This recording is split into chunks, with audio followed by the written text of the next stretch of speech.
Baik, terima kasih. Assalamualaikum warahmatullahi wabarakatuh. Perkenalkan, nama saya Mutmainah, Prodi Perbankan Syariah 8. Baik, di sini saya akan menjelaskan materi pertama, kelompok 1, yang berjudul hubungan antara hadis dengan Al-Quran Al-Karim. Di mana di sini pengertian hadis dan Al-Quran. Pengertian hadis menurut bahasa hadis adalah jadid, yaitu sesuatu yang baru, menunjukkan sesuatu yang dekat atau waktu yang dekat atau yang singkat. Hadis juga berarti kabar, artinya berita, yaitu sesuatu yang diberitakan di perbincangan dan dipindahkan dari seseorang kepada orang lain. Selain itu, hadis juga berarti qarib, artinya dekat, tidak lama lagi terjadi. Menurut ahli hadis, pengertian hadis adalah seluruh perkataan, perbuatan, dan hal ihwal tentang Nabi Muhammad SAW. Sedangkan menurut lainnya adalah segala sesuatu yang bersumber dari Nabi, baik berupa perkataan maupun ketetapannya. Kedua, pengertian Al-Quran secara etimologi. Al-Quran merupakan masdar kata benda dari kata kerja qoro'a yang berkata ta'ala. Keduanya berarti membaca atau bermakna jamaah, mengumpulkan, mengoleksi. Dapat juga memutarakan qoro'a wa Qur'ana berdasarkan makna pertama, yakni ta'ala, maka ia adalah masdar kata benda yang semakin dengan maiful, artinya matul yang dibaca. Adapun hubungan hadis dengan Al-Quran. Tentang hubungan Al-Quran dengan hadis atau Al-Quran, Ibnu Hasnim berkomentar bahwa ketika menjelaskan Al-Quran sebagai sumber huruf syara, maka di dalam Al-Quran itu sendiri terdapat keterangan Allah Subhanahu yang mewajibkan kita untuk mentaati Rasulullah. C. Perbandingan hadis dengan Al-Quran. Yang pertama, persamaan. Sebagaimana yang telah dijelaskan di muka bahwa hadis dan Al-Quran adalah sama-sama sumber ajaran Islam, dan bahkan pada hakikatnya kedua adalah sama-sama wahyu dari Allah Subhanahu wa Ta'ala. Kedua perbedaannya, meskipun hadis dan Al-Quran adalah sama-sama sumber ajaran Islam dan dipandang sebagai wahyu yang berasal dari Allah Subhanahu wa Ta'ala, keduanya tidaklah persis sama, melainkan terdapat beberapa perbedaan di antara keduanya. Kemudian itu tadi materi resume kelompok 1. Kemudian saya jelaskan lagi kelompok 3, di mana di sini resume sejarah hadis, perkembangan hadis dan keadaan hadis pada masa Rasulullah SAW dan sahabat. Sejarah hadis pada masa Rasulullah SAW dan para sahabat. Hadis pada masa Nabi dikenal dengan al-wahyi wa takwil, yaitu masa turun wahyu dan pembentukan masyarakat Islam. Keadaan ini sangat menuntut keseriusan dan kehati-hatian para sahabat sebagai pewaris pertama ajaran Islam.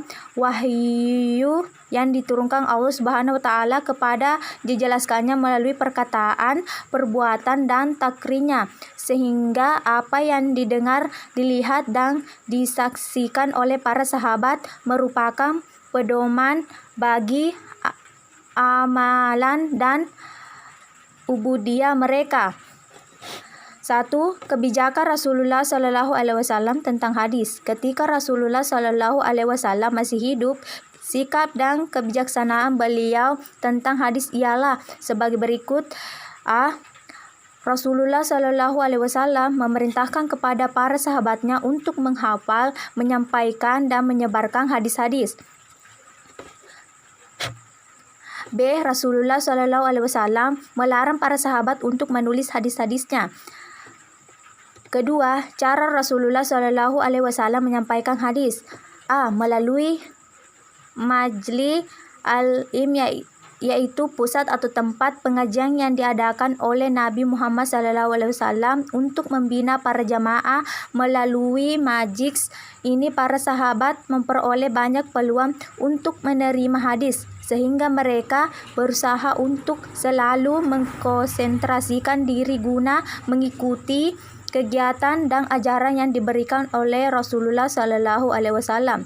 B. Pada dalam banyak kesempatan Rasulullah SAW juga menyampaikan hadisnya melalui para sahabat tertentu yang kemudian disampaikan kepada orang lain. Jika yang berkaitan dengan soal keluarga dan kebutuhan biologis, terutama yang menyangkut hubungan suami istri, ia sampaikan melalui istri-istrinya.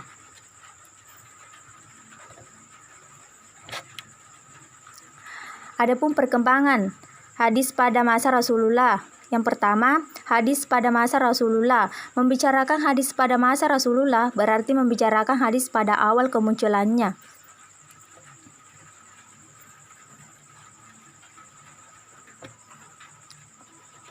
Adapun metode yang digunakan oleh Rasulullah SAW dalam mengajarkan hadis kepada para sahabat sebagai berikut. Yang pertama, para sahabat berdialog langsung dengan Rasulullah SAW. B. Para sahabat menyaksikan perbuatan dan ketetapan Rasulullah SAW.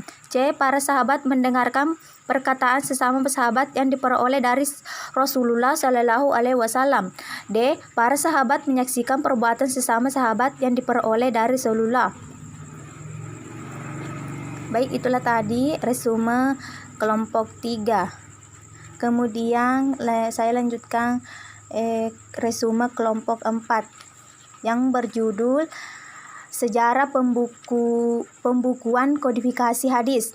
Di mana di sini sebagaimana diketahui bahwa dalam abad pertama Hijrah dari zaman Rasul, masa Khulafa al-Rasyidin hingga akhir abad pertama Hijriah, tradisi penulisan dan penyebaran hadis masih bersandar pada hafalan sahabat dan tulisan hadis pribadi dan sahabat yang tersebar dalam catatan-catatan mereka. Secara lengkap mulai dari hadis sampai dengan perkataan sahabat dari fatwa tabi'in. Yang pertama, pembukuan hadis abad 2 Hijriah. Pembukuan hadis pada abad 2 berjumlah sistematis dan belum tersusun dalam bab-bab tertentu. Dalam penyusunannya, mereka masih mentaati perkataan sahabat dan fatwa tabi'i. Di samping hadis, semua itu dibukukan secara bersamaan. Maka demikian terdapat dalam kitab-kitab itu hadis marfu', mauquf dan maqtu seperti kitab Al-Muwatta, buah karya Imam Malik. Kedua, pembukuan hadis abad ketiga Hijriah. Abad ketiga Hijriah merupakan puncak usaha pembukuan hadis. Masa keemasan ulama hadis yang muncul pada abad ini digelari hadis usaha ini serta jar wa ta'dil. Suatu hadis usaha ini lebih dikenal dengan sebutan hibah dan penyaringan hadis dengan kriteria tertentu sebagaimana yang dilakukan oleh Al-Bukhari dan selanjutnya diteruskan oleh beberapa orang muridnya sehingga terjadilah hadis-hadis dengan skala nilainya. Sebagai hasil dari upaya pertasbihan dimaksud lahirlah kitab Al-Jami' Al-Tadhih atas dorongan gurunya yang sanadnya sahih, matang-matangnya terhindar dari cacat, dan kemudian disusun oleh kitab Sahih Muslim. Maka dengan usaha ulama besar abad ketiga tersusun kitab hadis dalam 3 macam, yaitu yang pertama, kitab-kitab syahid ialah kitab-kitab yang penyusunnya tidak memasukkan ke dalamnya selain hadis-hadis syahid saja. B. Kitab-kitab sunnah adalah kitab-kitab yang penyusunnya memasukkan ke dalam hadis-hadis yang maksud dan yang sepertinya. C. Kitab-kitab musnad adalah kitab-kitab yang penyusunnya memasukkan ke dalamnya segala rupa hadis-hadis yang diterima dengan tidak menyaring dan tidak menerangkan derajat-derajatnya. Oleh karena itu derajatnya di bawah kitab sunan. Baik, itulah tadi resume kelompok 1, 3, dan 4 yang dapat saya sampaikan. Terima kasih. Assalamualaikum warahmatullahi wabarakatuh.